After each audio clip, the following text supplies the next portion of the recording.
everyone. That's it.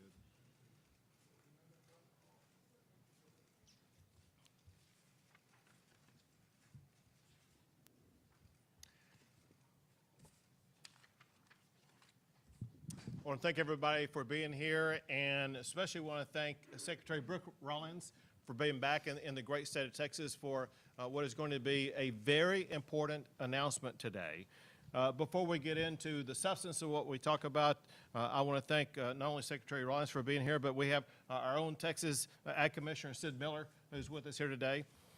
We have representatives both at the state and federal level from across the state. We have State Representative Helen Kerwin, Stan Kissman, Ryan Guillen, Congressman Tony Gonzalez, Senator Perry, Glenn Hager, where's he?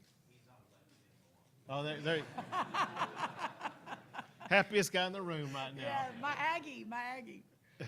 And Representative Money, as well as Representative Buckley. And did I miss any representatives? I got Kissman. Yeah, okay, good. So one of the reasons why I wanted to go through the list of the representatives is if you go through the geography of it, there's representation here from the top of the Panhandle all the way to South Texas. And there's a reason for that, because the issue we're talking about today involves every square inch of the state, but also you'll find out that it involves every square inch of the United States of America. This is an issue that is essential to the cattle industry, to food supply, which are at risk because of a screwworm. Speaking of people who are here, we have with us gathered today members from the ag industry. Many of them are ranchers. Many of them are involved in the cattle industry. Many are involved in other livestock sectors. Every livestock sector, and I'll throw in deer population in addition to the cattle population, they're all at risk because of the screwworm. This is an enormous challenge, and you need to understand the magnitude just in Texas. This can result in billions of dollars of losses a year. It could truly crush the cattle industry as well as other livestock industry in Texas.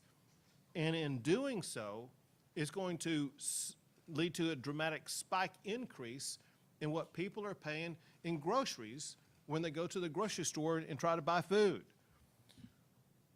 To begin to address this, a few weeks ago, I announced the Texas New World Screwworm Response Team, who've been working on strategies to better address this at the state level. The reality is this is a national and international issue. The screwworm typically comes from South America, makes its way up through Central America into Mexico before reaching Texas. It has gone through all of those geographic regions and now is in southern part of Mexico and is nearing Texas. And we are going to face these dire economic consequences. Our industries, our ranchers, people who buy groceries are going to face these dire consequences if action is not taken to deny the ability of the screwworm being able to get into the state of Texas. And as a result, someone who loves Texas is stepping up and taking action. And that's President Trump. He was here with me last month, and he told the public, Donald Trump loves the state of Texas and the people of this state. He also is concerned about the cost of rising inflation that would result from rising beef prices. And so he sent to us the person who is in charge of this issue at the United States and international level, and that is his Secretary of Agriculture, Brooke Rollins. Brooke, we're proud to have you here today. Governor, thank you. Thanks everyone for being here. It's a real honor. I was just back with the governor in the office and saying the last time I was in this office was 22 or 23 years ago as a young staffer for then Governor Rick Perry. So kind of a full circle moment for me. What a great country we live in. And it's just such a joy to be home. And not that you, sir, are not the most important person in the room, but State Representative Helen Kerwin, my mom, who you mentioned, is right over here to the left, along with so many of our great representatives. A quick shout out to Commissioner of Agriculture Sid Miller. He has been my partner on this now for 6 months, and no one knows more or has fought more mightily for our cattle ranchers, especially in Texas, but around the country, and your leadership is so appreciated, Sid. Thank you. Again, what a great joy to be here, and I love the shout out to my boss, President Trump, whom I've been next to for now almost 10 years. First Trump White House, the domestic policy chief, building in the interim the plans for a second Trump White House, and then to now serve as his Secretary of Agriculture, but specifically to be the first Texan, the first Aggie. Glenn Hagar in this role has been just the great blessing of a lifetime. Again, what a joy to be here. So grateful to my friend Governor Abbott. Davy Crockett once called Texas the garden spot of the world. And having seen much of the world now as the Secretary of Agriculture over the last 6 months, it is true. And again, the greatest blessing to be back. What a great location here in our Texas capital. Working in Washington, D.C. every day, it's impossible to spot the United States Capitol without thinking that it looks a little small next to our own Texas state capitol. I also want to give, again, another shout out to Governor Abbott for hosting us today. It's been really such a great partnership working alongside him these last 6 months, and remembering very well what a champion for freedom he is, and how Texas will continue to lead the way in freedom and liberty and less government and deregulation, and how proud I am to have been a small part of that for a long time, but now seeing the impact and the effect of your leadership at the national level, I think continues to inspire. Governor, your steadfastness and strength, especially in the worst of times, which I witnessed firsthand last month when I came down with President Trump, again, continues to be such an inspiration. And in those times, that leadership is certainly more honored and admired and respected, and just so valuable. So thank you for that. The USDA is privileged to work alongside the state of Texas to see that our affected farmers and ranchers receive the help they need in the face of all tragedy, but especially in this last one, playing a role where we can as USDA was a priority and continues to be. I also want to thank Governor Abbott, even though we're not here today to talk about SNAP or food stamps, but he is one of 11 governors from around the country that submitted a waiver that has been approved. I was honored to sign just last week that starting in April of next year, taxpayers will no longer be funding sugary drinks and candy in the state of Texas for those in our SNAP program.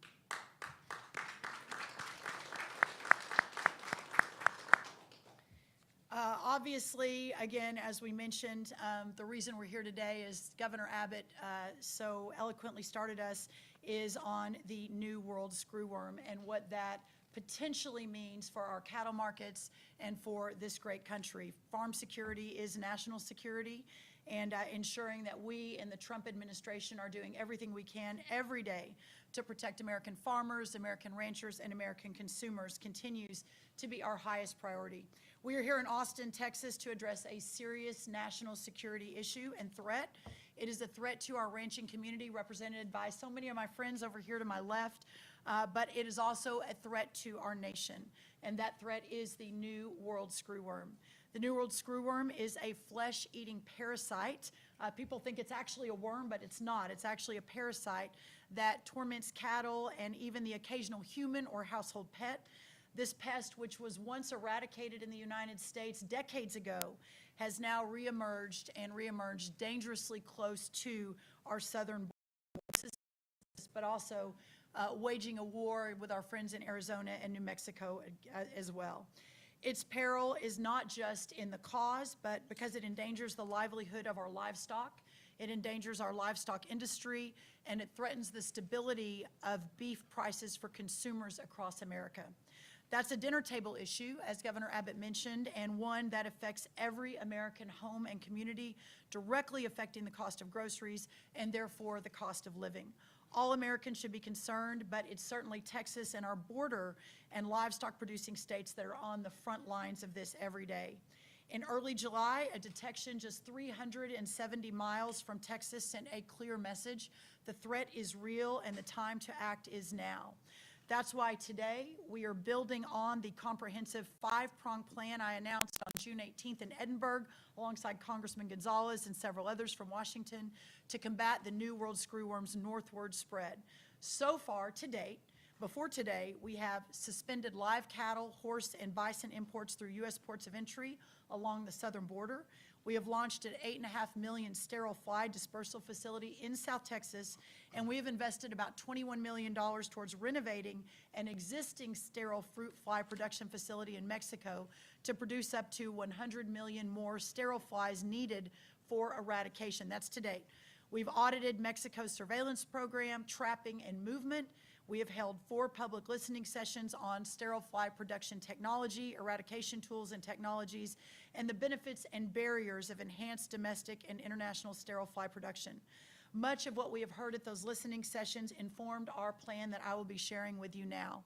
Today, we are going even further and taking the most sweeping actions in our country's history to date to stop this pest in its tracks.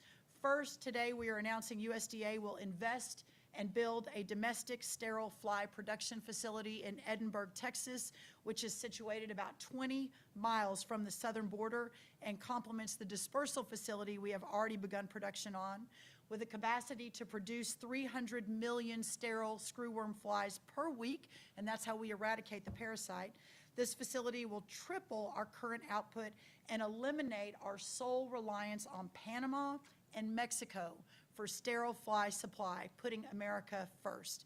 It's a tactical move that ensures we are prepared and not just reactive, which is to date what we have really been working through. We will invest, the federal government, up to $750 million on this facility, not an insignificant investment, and it will also create about 300 jobs right here in Texas. Second, we are launching up to $100 million in addition to the $750 million to identify and deploy cutting-edge technologies that can accelerate our response while the construction of the facility is underway.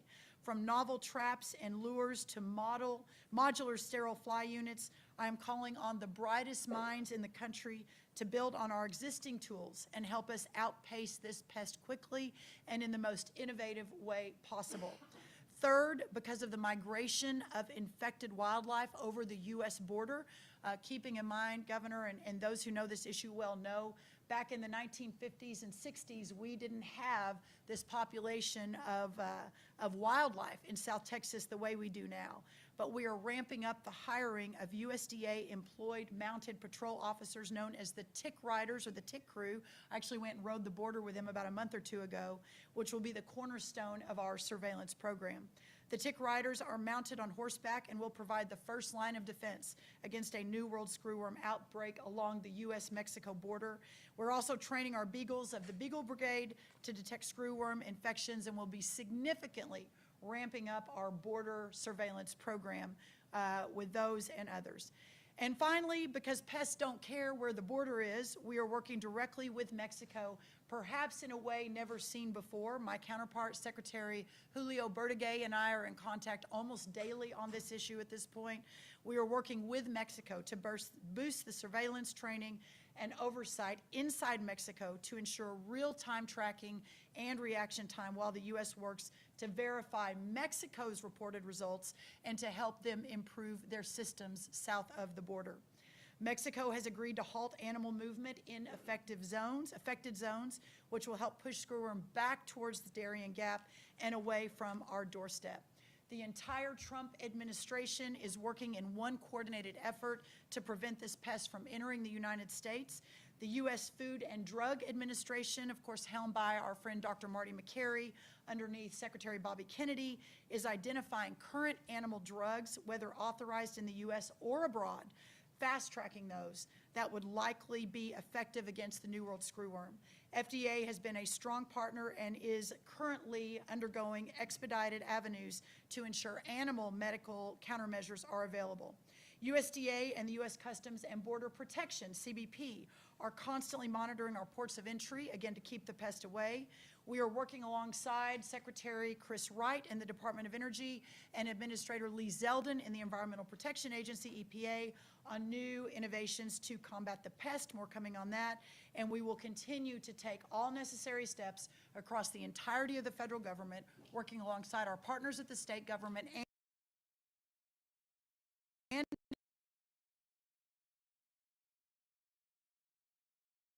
economy and our way of life. Again, I want to thank Governor Abbott, his incredible team here in the Capitol and in Austin for their amazing partnership, their quick reaction. I again want to thank the great Sid Miller for his partnership as we work toward a quick solution to this risk. And with that, Governor, I think we're happy to answer any questions. Sure. Can you talk about the relationship with Mexico on this? It sounds like they weren't in full agreement with us stopping the importation across the border, but we did. Have you worked with them on that, or are they still opposed to that? Yes, obviously, this is a massive economic challenge for them when we shut our border down and don't allow their livestock to be imported. But I want to give a big amount of credit to their Secretary of Agriculture, who has been very resolute and a good partner. Having said that, we have had major issues in Mexico. For a while there, we couldn't land a lot of our planes, which were dispersing the sterile fruit flies. This is a couple of months ago. We didn't believe we were getting data in real time. We didn't know what data we could trust. So that's the reason we shut the ports down. And they were not happy about that. They continue to push very hard for us to open those ports, but I have been very clear to them over and over again that those ports don't open until we begin to push the screwworm back. And so I think that's important. So we're making progress. The partnership is as strong as it has ever been.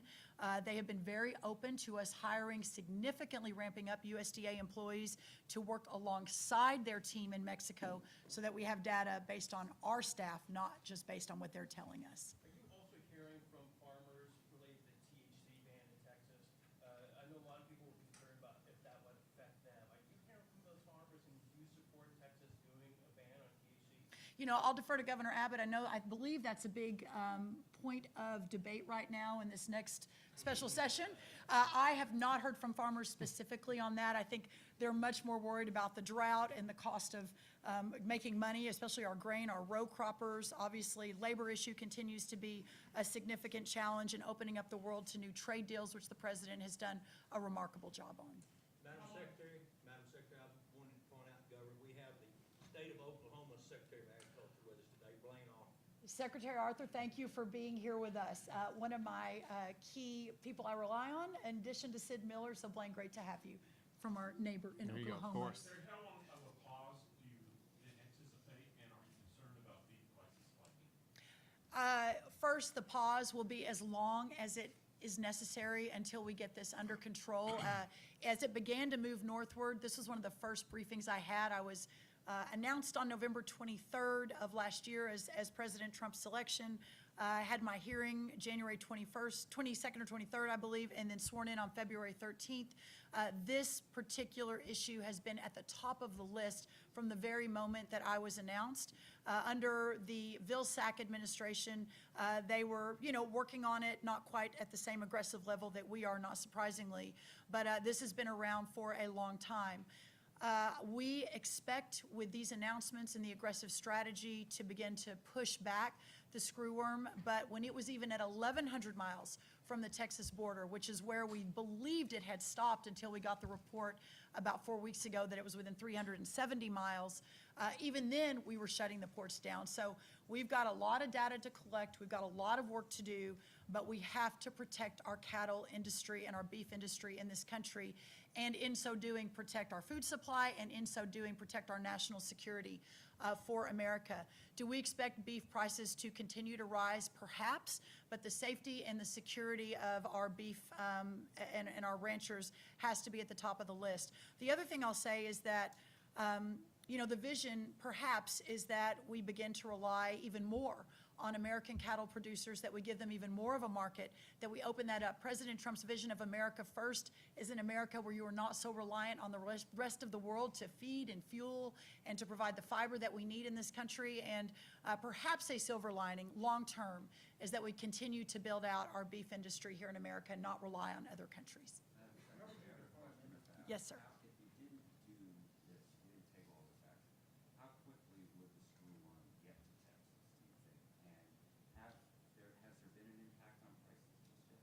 I don't believe there's been, based on everything we have in the data, there's no impact yet. I don't want to count that out because there could be eventually, but I believe, and this is more hypothetical than anything based on data, but without us taking these significant, very aggressive steps. And by the way, this is not just, USDA and me sitting up in Washington saying, let's do this. This discussion has been at the very top level. I've talked to President Trump specifically about it. He was obviously very interested and wanted to know all the details about what a new world screwworm was in only President Donald Trump fashion. And we went into great detail on that. But he has said whatever we need to do to, A, protect our farmers and our ranchers. He has been unequivocal and resolute in his support of our agriculture industry across this country. I have to say there's never been a president, at least in our lifetimes, that has been more so than President Trump. But obviously, his promise to the American people last year to, number one, secure the border, but number two, work on the cost of living for all everyday and average Americans, that is all very, very important to him. I believe sincerely without these very, very aggressive steps that the screwworm would have gotten to our border already and would have already been in our country. So we're doing everything we can to stop it, but also with Plan B and Plan C, talking about the FDA and how we would treat it as if it does get closer. We don't believe it will, but what we need to do in those instances as well. Thank you. Why not put this on the special session call that you just issued? So listen, as usual, the options are always on the table. What's on the table right now is a record-breaking amount of funding and strategy coming from the Trump administration, and we need to calibrate what the needs are in Texas in the aftermath of this incredible announcement today. One last question, one more question. Governor, can I ask a question about the special session? You can, I'll come back to you. This topic is so very important. If there's another question concerning the screwworm, we've got to hand that back here. How long do you think it will take for the facility at Moore Air Base to come online? Thank you. That's actually a really, really great question. The good news is Moore Air Base is already there. The infrastructure is there. It won't happen tomorrow or next week, but we are fast tracking in every possible way. Hopefully within a year, we'll have that moving. And again, that 300 million additional sterile flies, in addition to what we're already producing in Panama and Mexico, should allow us to eradicate and control this forever for the distant future, but in the near future, also putting these other steps in place to really move it back immediately is important as well. Governor, what's your reaction to Governor Newsom in California introducing legislation yesterday that seeks to basically eliminate all the Republican districts there, all 9, at least according to Politico? Yeah. How is Texas going to respond if you are? For one, it's a joke, but also according to Politico, 2/3 of his state disagree with him on that. And for him to be able to get anything passed, he has to have 2/3 of the state agree with him on it. It's a joke. He's posturing for the presidency and doing nothing more than that. He's all talk and no action. All right, that's it. Governor, I'm sorry. I was talking to some of the GOP House, Texas House members, and they had mentioned the possibility of redistricting state House districts as well.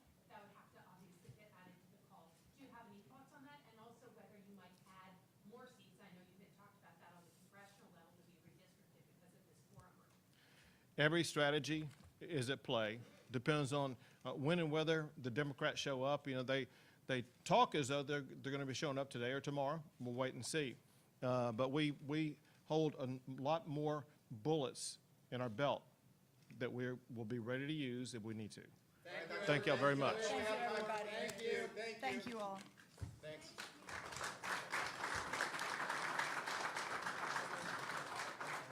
Good job. Thank you.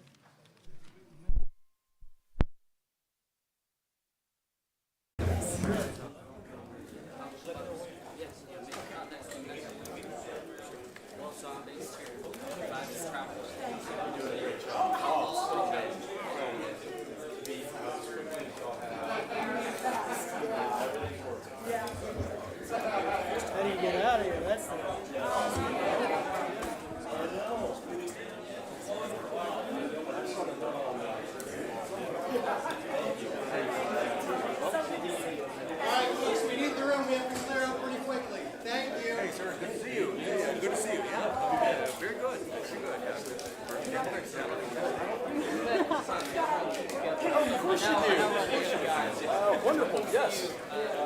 Count me in. Count me in. But don't stay there too long, though.